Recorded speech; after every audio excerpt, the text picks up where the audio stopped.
On the 25th of July, trains near Moscow were blown up. Moscow and St. Petersburg were paralyzed by the explosions. The AFU are blowing up train stations and airports. Railways have been sabotaged. Boom, bada boom. The AFU are striking Rostov, the Moscow region, Moscow, Samara and petrochemical facility. There are drone wreckage on the tracks. 132 trains have been delayed. People are spending the night at train stations. Operation Web continues. Railways and power plants are being blown up. Right by the bridge. Collapse. Moscow is left without power. Total blackout. The carpet plan is in the sky. Sheremetyevo is cancelling hundreds of flights to Domodedovo. Passengers are having meltdowns. There's chaos at the airports in St. Petersburg and Moscow.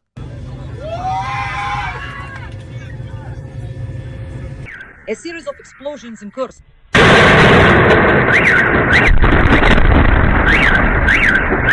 A factory in St. Petersburg is burning bright.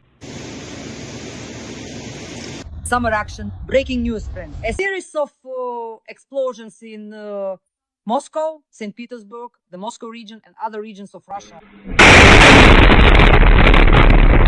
The carpet plan has been implemented at Sheremetyevo, Vnukovo, and Domodedovo, with large-scale evacuations underway. And these are the kinds of lines. Huge crowds of disgruntled Muscovites. Calm down! Calm down immediately and understand the gravity. In the Moscow region, devastating and powerful rockets are tragically crashing into residential apartment buildings, causing widespread destruction and immense fear among the innocent civilian population. There are no tiles left by the building. Something definitely hit there. Really, right here with us? Yeah, I live there. And something definitely hit there. You mean the roof is on fire? Wait, is the roof on fire? Seriously?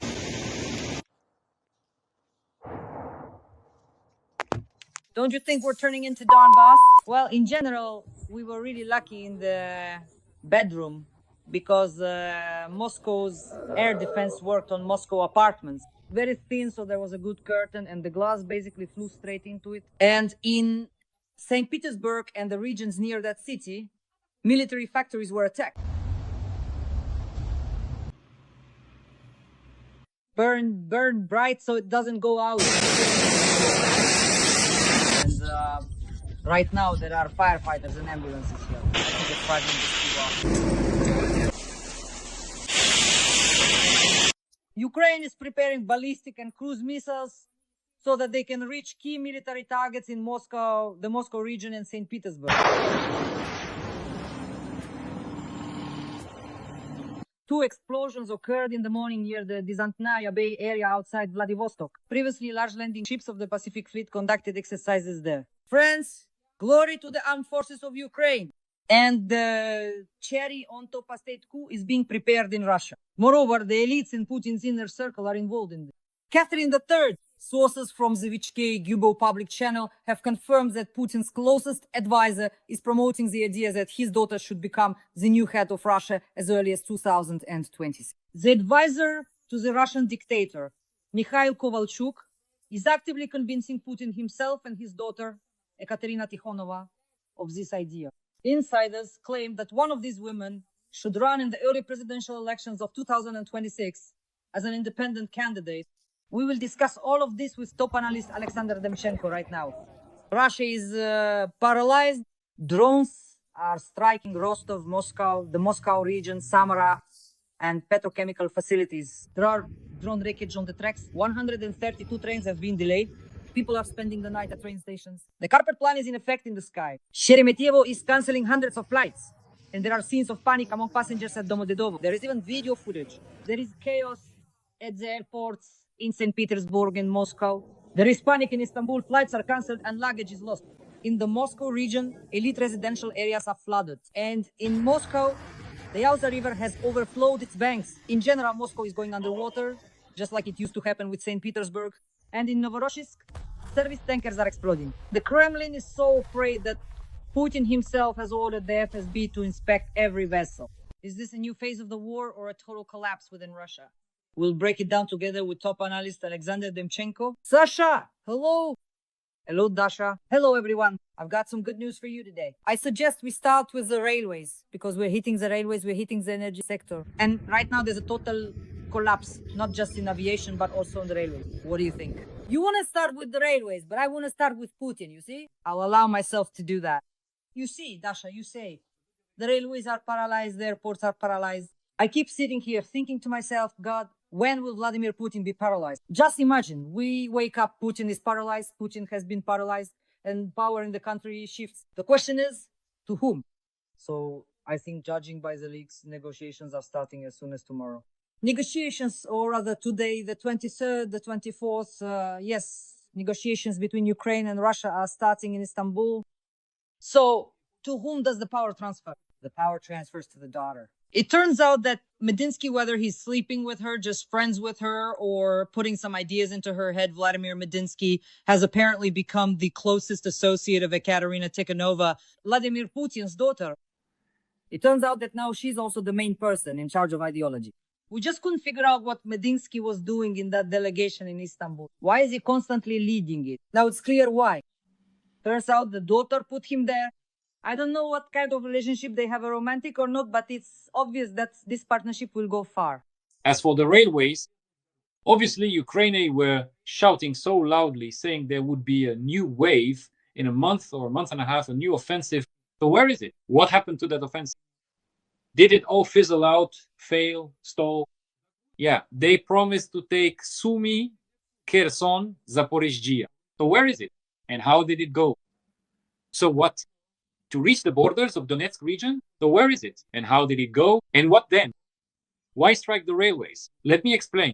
We are directly disrupting Dasha. Every single day we'll keep disrupting. Day after day, and harder and harder and harder. Every single day we'll keep hammering. Offensive plans are being disrupted. The summer-autumn campaign is already being derailed. And groundwork is being laid to bring Vladimir Putin to the negotiating table. Because if he doesn't get anything substantial this year, either anything he truly intended to get and achieve then, they'll inevitably force him to the negotiating table and he'll sign a peace deal, but it will only be a temporary pause in the ongoing war and nothing more than that. But this is truly the beginning of a fateful and critical stage.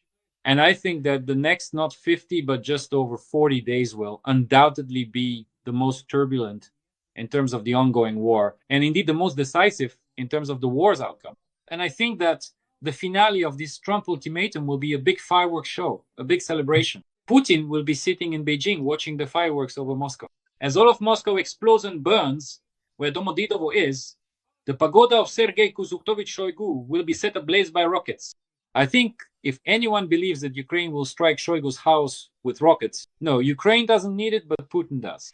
Putin will hit Shoigu with his own anti-missiles, then blame everything on Ukraine, and so on. You just mentioned the FSB, that all the ports are coming under FSB control. This is important. Indeed, Putin has expanded the scope of martial law. Previously, for some reason, he imposed martial law only on Ukrainian territory, on the occupied Ukrainian regions. Crimea, all of Donbas, Kherson, Zaporizhzhia. So that's where he had martial law. And even then, I think not fully in Crimea. But now he's extended martial law to the ports as well. So what happened? Why did he extend it to the ports? What does the FSB have to do with it? Let me explain. There's no money, no one to hold on, nothing to hold on to, and no reason to. The FSB gets the money.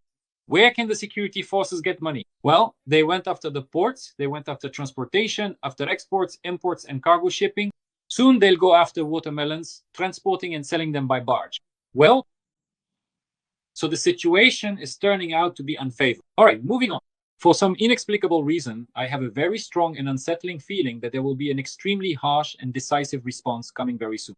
Indeed, in the immediate future, I truly believe that the historic city of Moscow itself will be engulfed in flames, and that devastating missiles will be relentlessly flying through the air, striking their targets with immense force. I don't know whether they'll be Ukrainian missiles or Ukrainian missiles with American components, but I think it's a fact that it will be a large combined attack.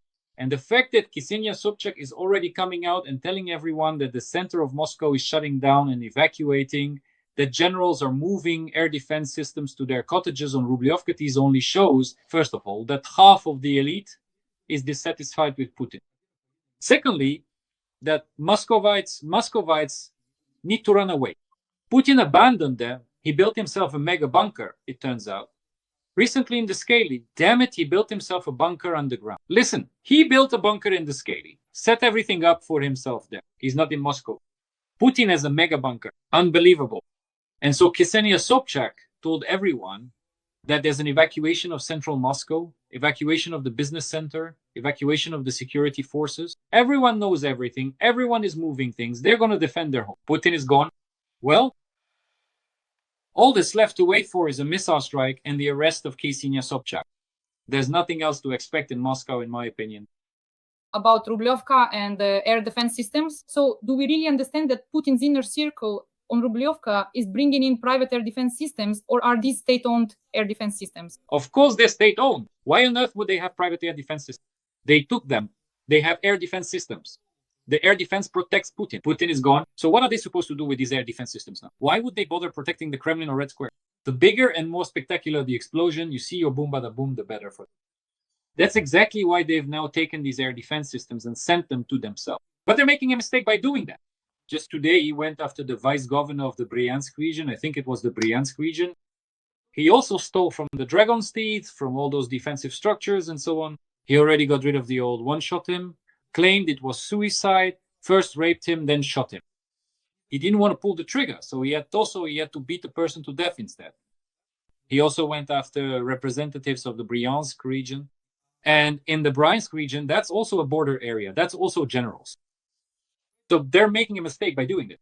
As soon as Putin overhauls the entire border region, replaces all the ministers involved with them, and the security officials who were in on it with them, then he'll go after the generals who stole air defense and missile defense systems and set them up by their Dachas for protection. But the very fact that they're doing this signals just one thing. It signals that they don't care about Putin. If there's a coup in Moscow, a government coup, if tanks head for Moscow, they won't care about that either. If the so-called collective, the Rotenberg brothers say, or Demchenko and the Rotenbergs, decide they want to do something, to flip the chessboard in the Kremlin, stage a coup, remove Putin and his Kovalchuks, no one will stand in their way. And the generals won't interfere. They'll only support it. This just shows the complete decay and fragmentation of the Russian Moscow-based authorities. That's it, nothing more. But tell me, do you want you're sitting here, not even smiling, do you want missile strikes on Moscow or not? Do you want missile strikes on Moscow or not? I think that's what every Ukrainian wants. These are really rhetorical questions and everyone knows the answers. But will they happen or not? What does your intuition and your knowledge tell you? I don't know how much we depend on Europe and America when it comes to authorizing strike assay, with American or European missiles on Russian territory, for example, on major cities like Moscow and St. Petersburg. I don't know if we have enough of our own ballistic missiles in production based on conversations with military analysts for us to be able to do this independently. I really wish we didn't have to ask anyone, that we had so many ballistic missiles that we could just do this every night, 100, 200 strikes. But the question is, as they say, do we have that capability? That capability will appear soon. I'm telling you, closer to September, no one will be waiting 50 days. There will be a festive salute from the 3rd to the 4th of September. The calendar will be flipped. It's the 3rd of September again, then again the 3rd of September, and again the 3rd of September. Yes. But the point is, you see, as we get closer to the 3rd of September, it will be extremely hot in Moscow and St. Petersburg. There will be tremendous heat. The climate conditions will be absolutely terrible, and it will be impossible to breathe in Moscow and the Moscow region. But, Dasha, I think that even before that, there will be a whole series of important special operations by Ukraine, both to disrupt offensive actions directly in the rear, to sow panic and sabotage operations, and there will be retaliation for everything these stinking Russian occupiers have done recently. And for today's Odessa, and for Sumy, and for the recent attacks on Kyiv, Lutsk, Ivano-Frankivsk. And the list goes on. This morning, people were writing to me while I was broadcasting, asking, what about Kherson? They said Kherson has been forgotten. No, friends, Kherson has not been forgotten. Kherson is our hometown, and no one is going to take it. Ukraine has liberated it and will never give it up to anyone. Kherson is Ukrainian, and we have not forgotten. There will be payback for Kherson, and it will be very, very harsh. Yes, everyone is already talking about how Shoigu has suddenly disappeared, by the way. And the question is, where is Shoigu? You told me about this as well. in the morgue. Oh, Lord, I shouldn't have said that. In the morgue, you see, Dasha. Well, obviously he disappeared. Of course, maybe he's not in the morgue, maybe everything's fine.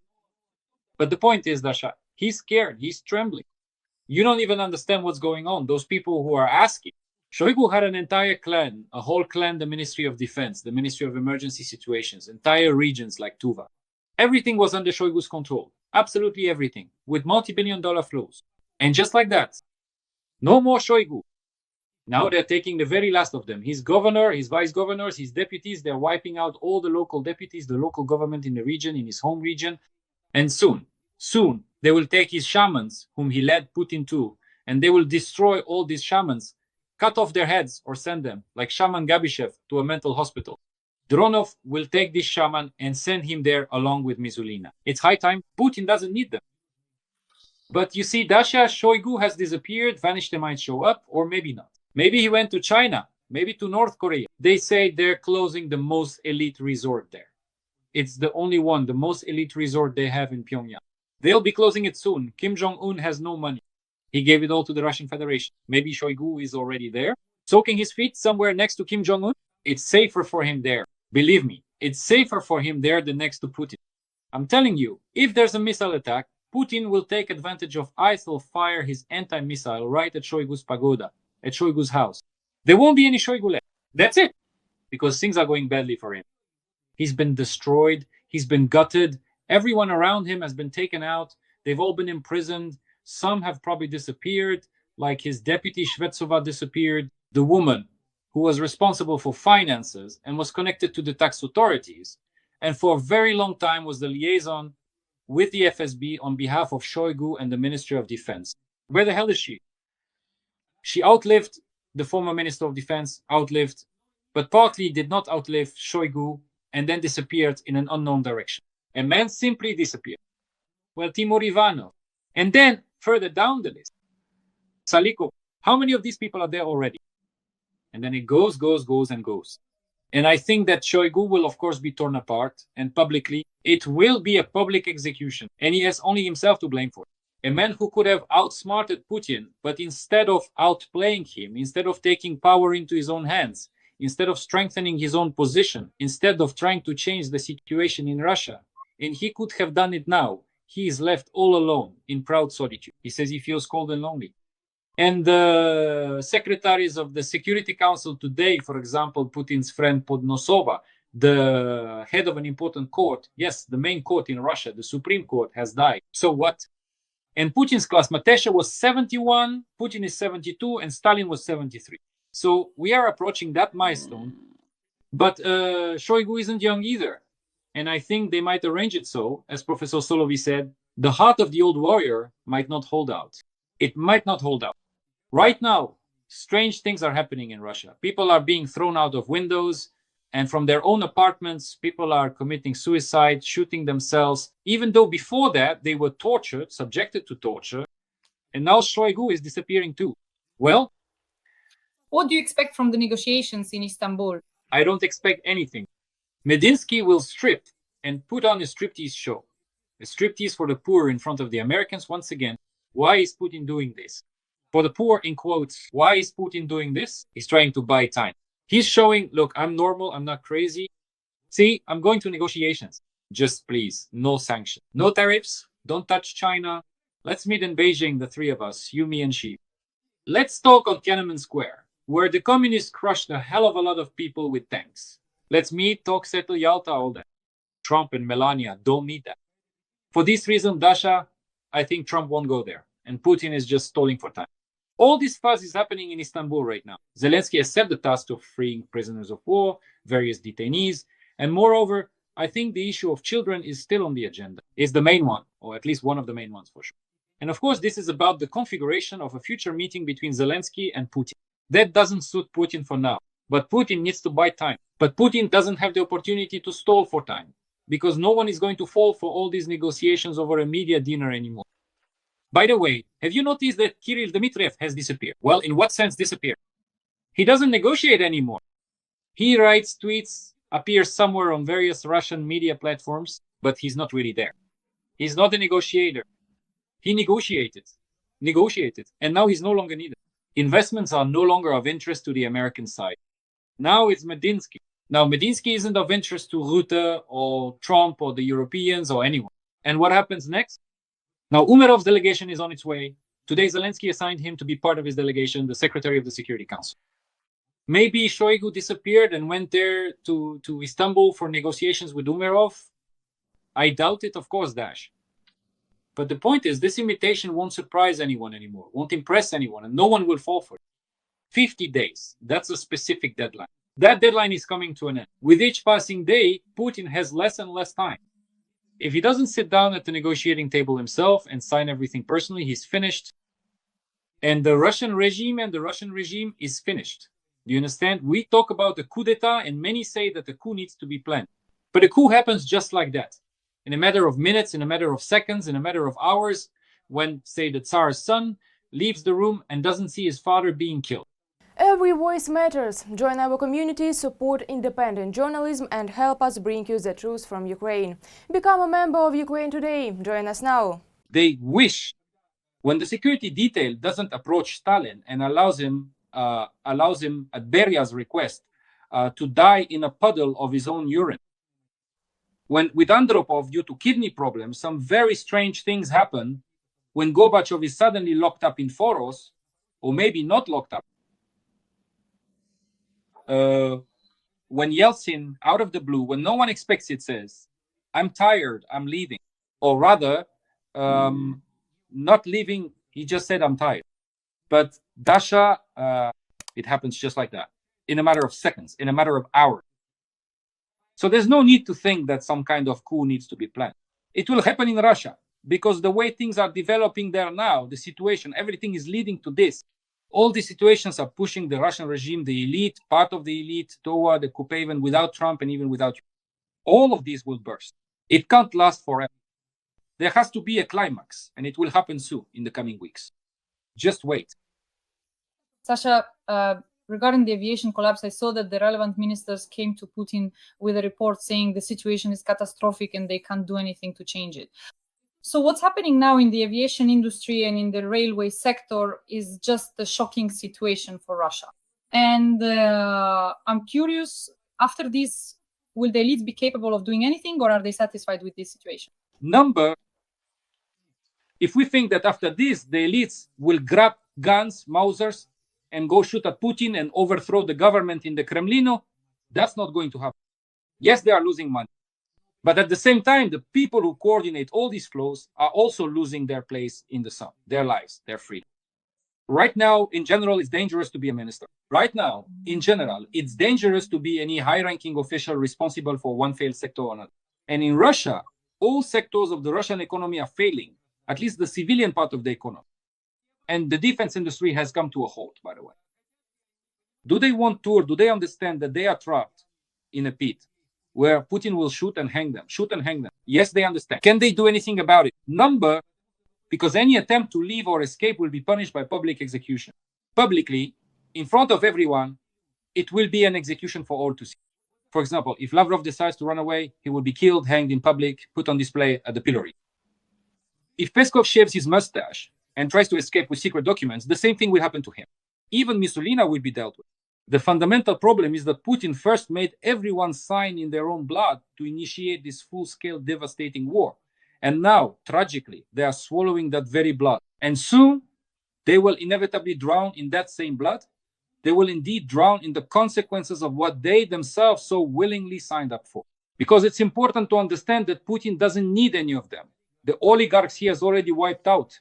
The propagandists he will soon wipe out as well, his own oligarchs. His wealthy associates, whom he's starting to wipe out, beginning with the Rotenbergs, his ministers, his deputy-shade, wants to replace them with ordinary Russian occupiers who are completely brainless, won't make any decisions, and in general, he doesn't need the State Duma at all.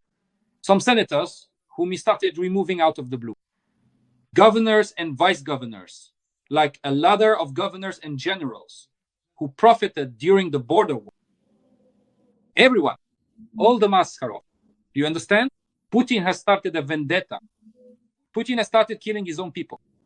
Now the spirit of Ivan the Terrible, Stalin, all those tyrants has finally descended upon him. There is no other way forward. I don't envy them. All those people who supported the war, because now they will become victims of the regime they supported, the regime they nurtured and maintained all these long years. The fact that Putin is sending the FSB to inspect ships in ports, does he fear attacks? Or why, after the tanker explosions, did Putin order the FSB to thoroughly inspect all ships in the ports? His level of fear is off the charts. The control is no longer just military, but some kind of paranoid, forceful control. What could be behind Putin's order to inspect every vessel? Is he afraid of sabotage, or does he simply no longer trust those closest to him, his inner circle and the air defense? No, look, there are two components here.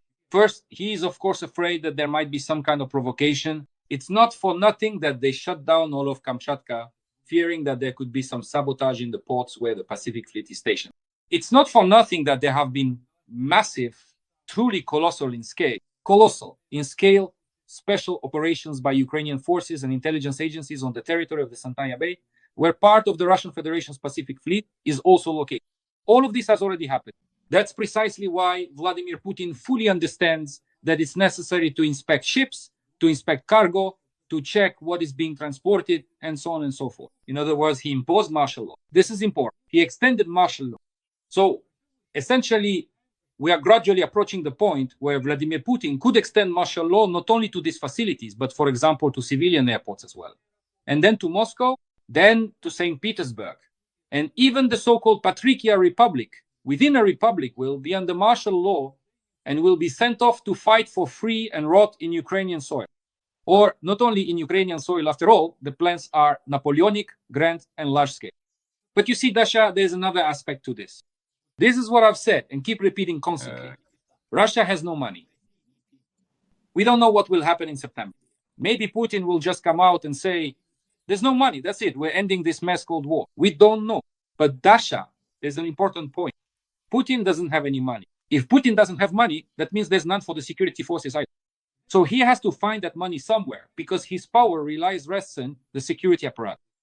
Specifically on the FSB, not on the generals, not on the military, not on the Ministry of Emergency Situations, not on the FSB border guard, specifically on the FSB. So now everything has to go to the FSB and to his own security, to the security for himself and his daughters. These are the three things that, it's like there's a budget. Let's say you have a budget.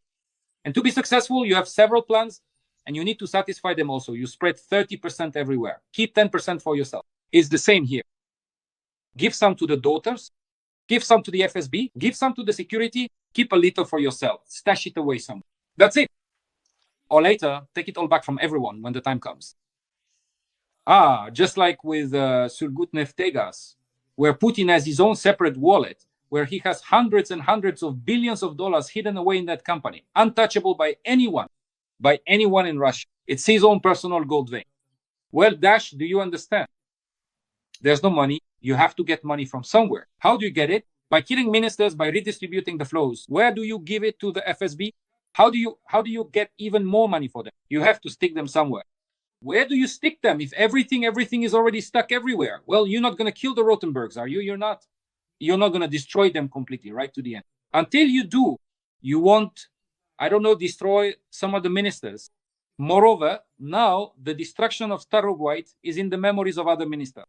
You won't. What should be done? Give the FSB a feeding trough. Where can I get this feeder?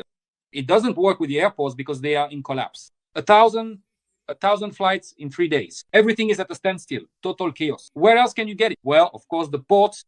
Of course, cargo transportation. Everything under sanction. Naturally, the river fleet. Naturally, oil. Naturally, coal. Naturally, fertilizers. Naturally, food products. Well, of course, export and import. Well, of course, there. And what are they going to do there? Steal shamelessly from everyone. Everyone who comes in and everyone who goes out. That's a good source of income while it keeps working. They'll keep quiet. And when they start getting less and less money, while getting fatter and fatter of the war, and everyone else grows poorer and more destitute, they'll start asking, give us more. But there will be nothing more to give. And then what? Then they'll stage a coup themselves and remove Vladimir Putin. Because what no one seems to understand is that Vladimir Putin is just an executor. He's the keeper of the common fund. He holds other people's money, not his own.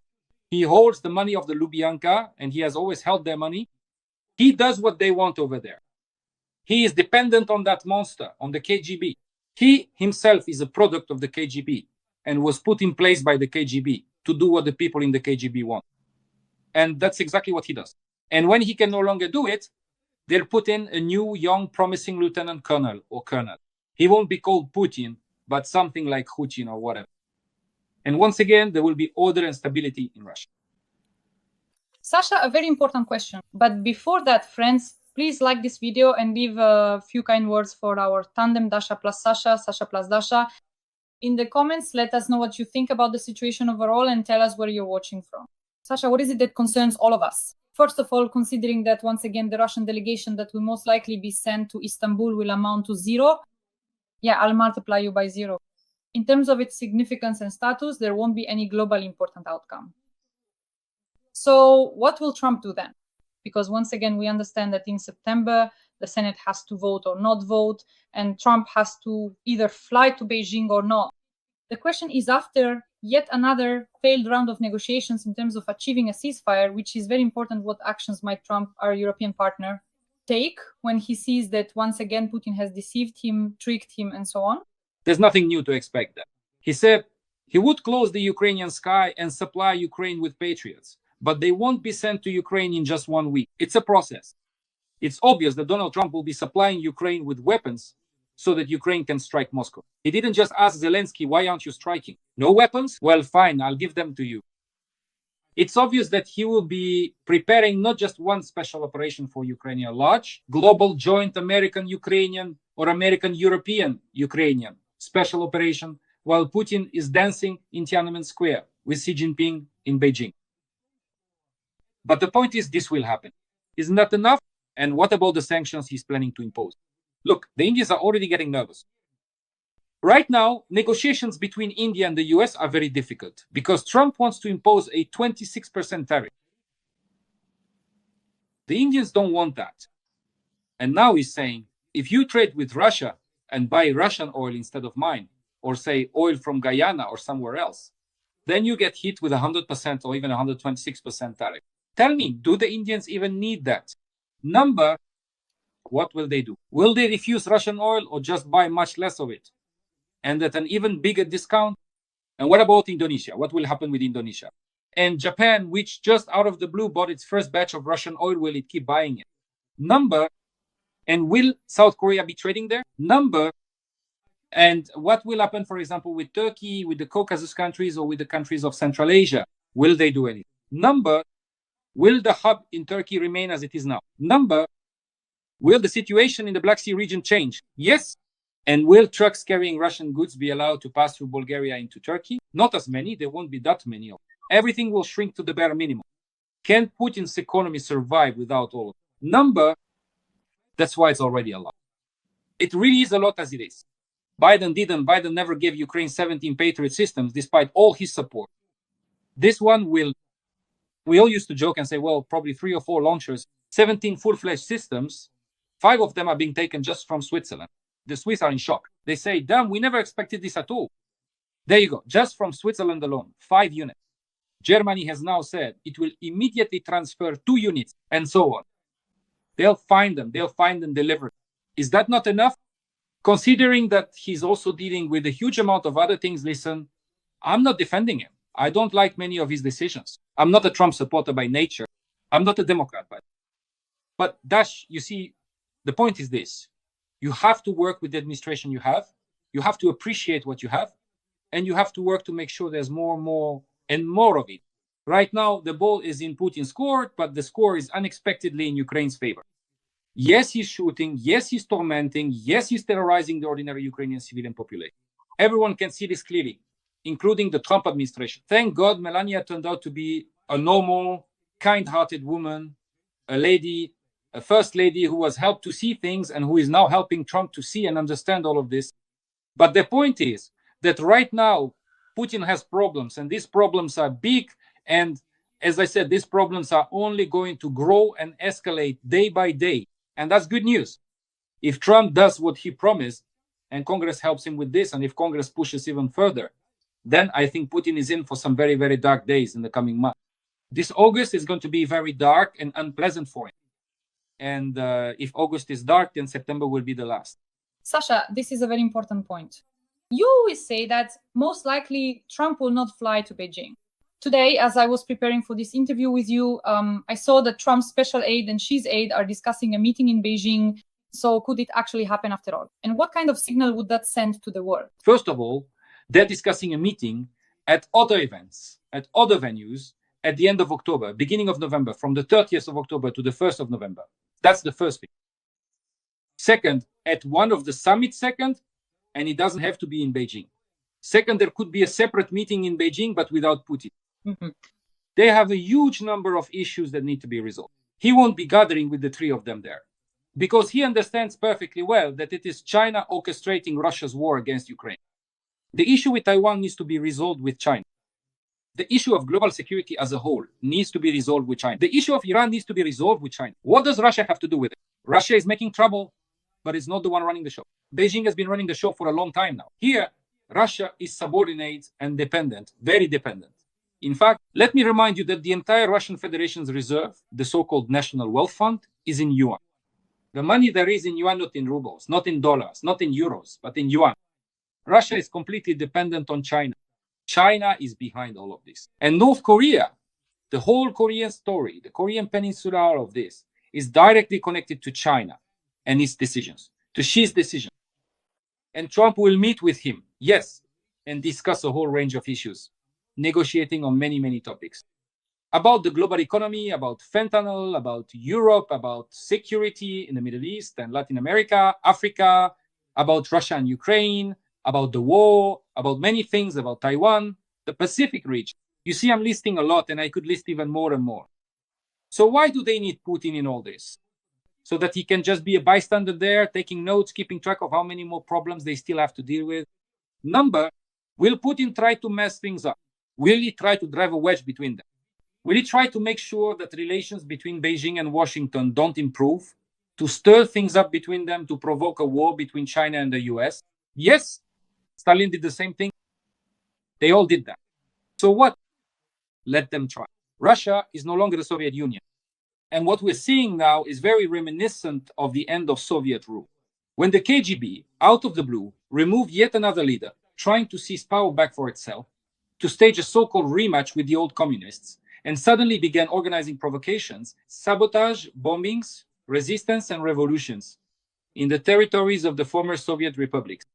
What is happening now separately in Belarus, in Ukraine, in Kazakhstan, in Armenia, in Georgia, and already in Azerbaijan reminds me of what happened back then. Maybe everything we are seeing is actually not just a series of random events, but rather a large-scale campaign aimed at undermining Vladimir Putin's regime, at its complete destruction. I want many people to look at this situation from this point of view, from this perspective. To me, it seems very interesting and unusual. In any case, there is really something to consider and ponder about. Sasha, I want to end our stream today with a statement from Senator Lindsey Graham, so you can comment on it. Putin, your time will come. Trump is going to kick your ass. On Fox News, the American politician reminded viewers that Donald Trump intends to impose tariffs on those who buy Russian oil, primarily China, India, and Brazil, which together account for about 80% of exports. He added that Trump is tired of this game. If I were in Putin's place, I would hurry to sit down at the negotiating table, Graham emphasized. What do you think? I'd say that Graham probably really wants Putin to be gone. No one in the States is as happy about the prospect of the Putin regime collapsing, you see? I don't think anyone is as eager as Graham for Putin to be gone soon. He just wants to go 500%, 1,000% to press and strangle until it's over. That's what old school, Cold War era toughness means, and so on. You see what I mean, Dasha? I think Graham is right. I think Putin is going to get his ass kicked. I think China is going to ditch Putin. I think Washington will make a deal with China, with Beijing, behind Moscow's back. I think for Putin, it will be a shock therapy, shock content, right? That's when he'll see how he was truly betrayed on the 3rd of September. He'll be sitting there, on the Tiananmen cannon in Beijing, letting off some little dragons, covering Xi Jinping's wife with a blanket like he so often likes to do. But in the end, he'll witness a major failure while being outside of Russia. Maybe he won't come back to Russia from China. Who knows? It's hard to say, but sometimes very bizarre and strange things happen in Russian history. One day there's power, the next day it's gone. It gets wiped out in 3 days. Maybe this time Graham is right, and everything in Russia will get wiped out once again in 3 days, along with Putin. And we'll all be glad that we made it through all this, and that once again we witnessed the collapse of a stinking empire that could have lived a normal life, but never will. Friends, this is our tandem, Sasha plus Dasha. Dasha plus Sasha airs twice a week. We discuss top topics and events. Support us with a like, comment, and a subscription. In the comments, let us know where you're watching from and leave a few kind words in support of our duo and the armed forces of Ukraine. Tell us what you think about the situation. Top analyst Alexander Demchenko. Sasha, thank you so much, and see you this Sunday. Thank you, Dasha. See you next time. Bye.